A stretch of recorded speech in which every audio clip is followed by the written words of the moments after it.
Familiar faces here. How are you? Good. Charlie on the show. Hello. How are you? Okay, so tell us all about your new show. Revolution. You know, the impulse was to really come up with just really an adventure show at the end of the day. Just a really rollicking, emotional, character-based saga, you know, kind of an epic quest about heroes and good and evil and loyalty and family, and it was just really kind of stripping down to sort of really the purity of really a Joseph Campbell type story, you know, like Star Wars. We call the amount of times I reference Star Wars or Lord of the Rings in an average day is pretty extreme. But you know, that story also goes back to Wizard of Oz, the Odyssey. I mean, it's that epic journey, and so it's that type of show with this very, very, you know, I think compelling and timely what if of what would happen if you did something as easy as just flip the lights out. And I think that's just something everyone can really relate to, because everyone knows the frustration of being in a 5-minute blackout, or if their computer freezes up, and if that happened forever, what that would mean. And we did the research of what it actually would mean. We looked at congressional reports and government think tanks and all sorts of research, and it turns out we're glamorizing it.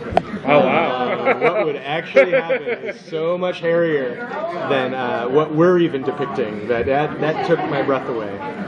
Another interesting factoid. The reason behind the blackout is not a solar flare or a magnetic storm, but scientists say that we're entering into an intense level of solar activity over the next 10 to 12 years, and there is, get this, a 10% chance of this happening. Really? Oh my gosh. So just a real basis for this? Yeah, it turns out. I mean, the deeper I dug into it, it turns out that there is. But yeah, like, think about that. Like, 10% chance of something frying the grid that badly. So yeah, no, it's a really interesting what if, but it's just to show in so many ways we want to be the anti-apocalypse show, and because it's about hope and it's about rebirth. I mean, there's a very specific reason I said it 15 years later, because I don't want it to be about death and destruction. I want it to be about heroes sort of restoring the land. Is that why you start the story then? Like, you know, instead of staying with the actual blackout, you jump forward. Is that why? Yeah, you get past the whole. Yeah, and we have, you know, we certainly have flashbacks in every episode, which are these sort of amazing kind of, I call them like epi shots of adrenaline, because it's harrowing. Because there really wouldn't be food and water, and society would fall. They're predicting within 5 days, and there is all that, but that stuff is. I didn't really want to make The Road, or I didn't want to make a show that was about death. I wanted to make a show that was about life, and that make this a world that actually people would want to live in, and that it's an interesting debate that a lot of things are worse, but a lot of things are better. And so that was why I said it 15 years later, so we could put sort of the purge, you know, in the backstory of the show, and it could influence your characters rather than having to live with it minute by minute, because that's look, it's exciting, but the purge is not appointment television. It's a pretty depressing thing, and so for me it's a show that is supposed to be fun and have really a lot of light and adventure to it. Now, would my pal Bob Singer be involved in this? Oh no! As much as I would love him to, he's busy with Supernatural. I mean, he's still he's going to stay on that. Full on, staying on, full executive producer of Supernatural. The minute I can get him, he'll be directing episodes for Revolution. But no, full time on Supernatural. There are also a lot of mysteries set up in the first episode of the series, and how much are we going to find out throughout the season? You know, I mean, I'm not a huge fan of the endless mystery. I like to ask a bunch of questions and then answer them, and then have those answers expand to even bigger questions.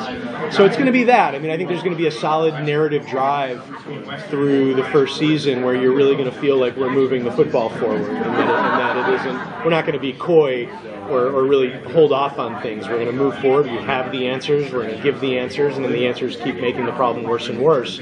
But it's also, you know, I think what makes especially genre shows. You look at a show like Lost, for instance, which is like the gold standard of a show like this, and those are character dramas. Those are about the people, and people think the island is interesting, but you watch Lost for those people, and that's what I'm really focusing on here, which is this is about these characters and who they are and what we surprisingly reveal about them, and just about this family trying to reunite. And for me, that's just as important as turning the power back on. In creating the series, how far out did you map story ideas? You know, I'm a very anal individual, so I like to know answers and I like to have a plan. So at this point, at this very early stage in the game, I have like a rough shape of, 3 to 4 years, and with the ability of it to be able to go beyond that. I certainly know what the first season is going to be. But what's great about this show is it's a whole world. And even though the first season takes place in this country called the Monroe Republic, that's not to say that that's the only country in North America. And that there's whole other places to go and whole other horizons to explore. My last show, I was sort of infamous for having a 5-year plan, which was all well and good until we got to season 6. And I really learned from that mistake, and I'm not going to make that mistake again. If knock on wood, we go that far. In season 7. Yeah, right, exactly. 5-year plans have their fallibility. Will the drive be to try to turn the power back on, or will they kind of abandon that drive? No, that's one of the main drives. I mean, there's multiple drives going on, and that's what makes it a great show, is that different characters are at cross purposes in terms of their motivations. Charlie wants to get her brother back. They want to turn the power back on, which is very complicated and difficult. More and more, these sort of resistance starts rising up against the militia, and so it's great because there's a lot of different storylines that we can play that are all very visceral. Not any one of them is complicated or confusing. It's about freedom, family, and restoring society. And it's just who can't relate to those issues. Excellent. Thank you. Thank you, everybody. Thank you, team.